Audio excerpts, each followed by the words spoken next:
حضرت عیسیٰ علیہ السلام کے آسمان پہ اٹھا لیے جانے کے بعد عیسائیوں کا حال بے حد خراب اور ابتر ہو گیا۔ لوگ بت پرستی کرنے لگے اور دوسروں کو بھی بت پرستی پہ مجبور کرنے لگے۔ خصوصاً ان کا ایک بادشاہ دقیانوس اس قدر ظالم تھا کہ جو شخص بت پرستی سے انکار کرتا تو یہ شخص اس کو قتل کر دیتا۔ اصحاب کہف شہر افسوس کے شرفاء تھے جو بادشاہ کے معزز درباری بھی تھے، مگر یہ لوگ صاحب ایمان اور بت پرستی سے انتہائی بیزار تھے۔ دقیانوس کے ظلم و جبر سے پریشان ہو کر یہ لوگ اپنا ایمان بچانے کے لیے اس کے دربار سے بھاگ نکلے اور قریب کے پہاڑ میں غار کے اندر پناہ گزین ہوئے۔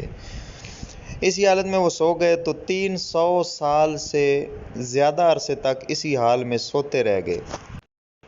دقیانوس نے جب ان لوگوں کو تلاش کرایا تو معلوم ہوا کہ یہ لوگ غار کے اندر موجود ہیں۔ وہ بے حد ناراض ہوا، فرط غیظ و غضب میں یہ حکم دے دیا کہ غار کو ایک سنگین دیوار اٹھا کر بند کر دیا جائے تاکہ یہ لوگ اسی غار میں رہ کے مر جائیں، وہیں غار ان لوگوں کی قبر بن جائے۔ مگر دقیانوس نے جس شخص کے سپرد یہ کام کیا تھا وہ بہت ہی نیک دل اور صاحب ایمان آدمی تھا۔ اس نے اصحاب کہف کے نام، ان کی تعداد اور ان کا پورا واقعہ ایک تختی پہ کندہ کر کے تانبے کے صندوق کے اندر رکھ کر دیوار کی بنیاد میں رکھ دیا۔ اسی طرح کی ایک تختی شاہی خزانے میں بھی محفوظ کرا دی۔ کچھ دنوں کے بعد دقیانوس بادشاہ مر گیا اور سلطنت بدلتی رہی، یہاں تک کہ ایک نیک دل اور انصاف پرور بادشاہ جس کا نام بیدروس تھا تخت نشین ہوا، جس نے 68 سال تک بہت شان و شوکت کے ساتھ حکومت کی۔ اس کے دور میں مذہبی فرقہ بندی شروع ہو گئی، بعض لوگ مرنے کے بعد اٹھنے اور قیامت کا انکار کرنے لگے۔ قوم کا یہ حال دیکھ کر بادشاہ رنج و غم میں ڈوب گیا۔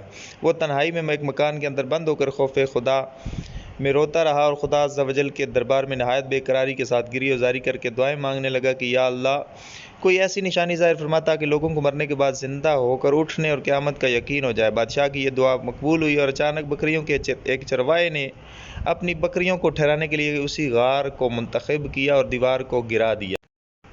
دیوار گرتے ہی لوگوں پر ایسی ہیبت و دہشت سوار ہو گئی کہ دیوار گرنے والے وہاں سے بھاگے۔ اصحاب کہف بحکم الہی اپنی نیند سے بیدار ہو کر اٹھ بیٹھے اور ایک دوسرے سے سلام و کلام میں مشغول ہو گئے۔ نماز بھی ادا کی۔ جب ان لوگوں کو بھوک لگی تو ان لوگوں نے ایک ساتھی یملیخا سے کہا کہ تم بازار جا کر کچھ کھانا لاؤ اور نہایت خاموشی سے یہ معلوم کرو کہ دقیانوس ہم لوگوں کے بارے میں کیا ارادہ رکھتا ہے۔ یملیخا غار سے باہر نکل کر بازار گیا۔ یہ دیکھ کر حیران رہ گیا کہ شہر میں ہر طرف اسلام کا چرچا ہے، لوگ اعلانیہ حضرت عیسیٰ کا کلمہ پڑھ رہے ہیں۔ یملیخا یہ منظر دیکھ کر ماوے حیرت ہو کر عرض کی الہی یہ کیا ماجرا ہے کہ شہر میں تو ایمان و اسلام کا نام لینا بھی جرم تھا، آج یہ انقلاب کہاں سے اور کیوں کر آ گیا؟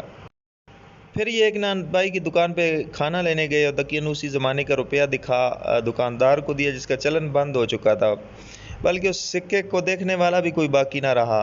دکاندار کو شبہ ہوا کہ شاید اس شخص کو کوئی پرانا خزانہ مل گیا، چنانچہ دکاندار نے اس کو حکام کے سپرد کر دیا۔ حکام نے اس خزانے کے بارے میں پوچھ گچھ شروع کر دی اور کہا کہ بتاؤ خزانہ کہاں ہے؟ یملیخا نے کہا کوئی خزانہ نہیں ہے، یہ ہمارا ہی روپیہ ہے۔ حکام نے کہا ہم کس طرح مان لیں کہ تمہارا روپیہ؟ یہ سکہ 300 سال پرانا ہے، اس برسوں گزر گئے کہ اس سکے کا چلن بند ہو گیا اور تم ابھی جوان ہو۔ یہ سن کر یملیخا نے کہا کہ تم لوگ یہ بتاؤ دقیانوس بادشاہ کا کیا حال ہے؟ حکام نے کہا آج روئے زمین پر اس نام کا کوئی بادشاہ نہیں، یہاں سینکڑوں برس پہلے اس نام کا ایک بے ایمان بادشاہ گزرا جو بت پرست تھا۔ یملیخا نے کہا ابھی کل ہی تو ہم لوگ اس کے خوف سے اپنے ایمان اور جان کو بچا کر بھاگے ہیں، میرے ساتھی قریبی غار میں موجود ہیں، تم لوگ میرے ساتھ چلو، میں تمہیں ان لوگوں سے ملاتا ہوں۔ چنانچہ حکام اور عمائدین شہر کثیر تعداد میں اس غار کے پاس پہنچے۔ اصحاب کہف یملیخا کے انتظار میں تھے۔ جب ان لوگوں کی واپسی میں دیر ہوئی تو ان لوگوں نے یہ خیال کر لیا کہ شاید یملیخا گرفتار ہو گئے۔ جب غار کے منہ پر بہت سے آدمیوں کا شور و غوغا دیکھا اور سنا تو سمجھ بیٹھے کہ غالباً دقیانوس کی فوج ہماری گرفتاری کے لیے آن پہنچی ہے۔ تو یہ لوگ انتہائی اخلاص کے ساتھ ذکر الہی اور توبہ استغفار میں مشغول ہوئے۔ حکام نے غار پہ پہنچ کے تانبے کا صندوق برآمد کیا، اس کے اندر سے تختی نکال کر پڑھا تو اس پر اصحاب کہف کا نام لکھا تھا۔ یہ بھی تحریر تھی کہ یہ مومنوں کی جماعت اپنے دین کی حفاظت کے لیے دقیانوس بادشاہ کے خوف سے اس غار میں پناہ گزین ہوئی۔